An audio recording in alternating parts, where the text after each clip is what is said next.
திருத்தூதர் பணிகள் அதிகாரம் 17. பவுலுடன் சென்றவர்கள் அவரை ஏத்தென்சு வரை அழைத்துச் சென்றார்கள். சீலாவும் தீமோத்தேயுவும் விரைவில் வந்து சேர வேண்டும் என்னும் கட்டளையை பவுலிடமிருந்து பெற்றுக்கொண்டு அவர்கள் திரும்பிச் சென்றார்கள். அரையோப்பாகு மன்றத்தின் நடுவில் பவுல் எழுந்து நின்று கூறியது: ஏத்தென்சு நகர மக்களே, நீங்கள் மிகுந்த சமயப்பற்றுள்ளவர்கள் என்பதை நான் காண்கிறேன். நான் உங்களுடைய தொழுகை இடங்களை உற்று பார்த்து கொண்டு வந்தபோது அறியாத தெய்வத்துக்கு என்று எழுதப்பட்டிருந்த பலிபீடம் ஒன்றை கண்டேன். நீங்கள் அறியாமல் வழிபட்டு கொண்டிருக்கும் அந்த தெய்வத்தையே நான் உங்களுக்கு அறிவிக்கிறேன். உலகையும் அதிலுள்ள அனைத்தையும் படைத்த கடவுள் விண்ணுக்கும் மண்ணுக்கும் ஆண்டவர். மனிதர் கையால் கட்டிய திருக்கோவில்களில் அவர் குடியிருப்பதில்லை. அனைவருக்கும் உயிரையும் மூச்சையும் மற்றனைத்தையும் கொடுப்பவர் அவரே. எனவே மனிதர் கையால் செய்யும் ஊழியம் எதுவும் அவருக்கு தேவையில்லை.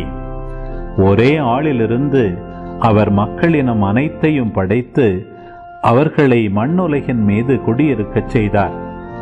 அவர்களுக்கு குறிப்பிட்ட காலங்களையும் குடியிருக்கும் எல்லைகளையும் வரையறுத்து கொடுத்தார். கடவுள் தம்மை அவர்கள் தேட வேண்டும் என்பதற்காக இப்படி செய்தார். தட்டி தடவியாவது தம்மை கண்டுகொள்ள வேண்டும் என்பதற்காகவே இவ்வாறு செய்தார். ஏனெனில் அவர் நம் ஒவ்வொருவருக்கும் அருகிலேயே உள்ளார். அவரை சார்ந்துதான் நாம் வாழ்கின்றோம், இயங்குகின்றோம், இருக்கின்றோம். உங்கள் கவிஞர் சிலர் கூறுவது போல நாம் அவருடைய பிள்ளைகளே. நாம் கடவுளுடைய பிள்ளைகளாயிருப்பதால் மனித கற்பனையாலும் சிற்ப வேலை திறமையாலும் உருவாக்கப்பட்ட பொன், வெள்ளி, கல் உருவங்களை போல கடவுள் இருப்பார் என நாம் எண்ணுவது முறையாகாது. ஏனெனில் மக்கள் அறியாமையில் வாழ்ந்த காலத்தில் கடவுள் இதனை பொருட்படுத்தவில்லை. ஆனால் இப்போது எங்குமுள்ள மக்கள் யாவரும் மனம் மாற வேண்டும் என்று அவர் கட்டளையிடுகிறார்.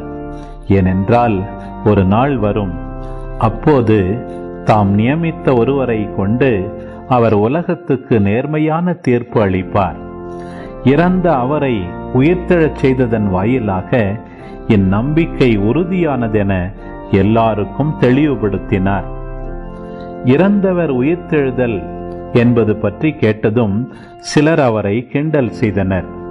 மற்றவர்கள், இதை பற்றி நீர் மீண்டும் வந்து பேசும், கேட்போம் என்றார்கள். அதன் பின் பவுல் அவர்கள் நடுவிலிருந்து வெளியே சென்றார். சிலர் நம்பிக்கை கொண்டு அவர்களுடன் சேர்ந்து கொண்டனர்.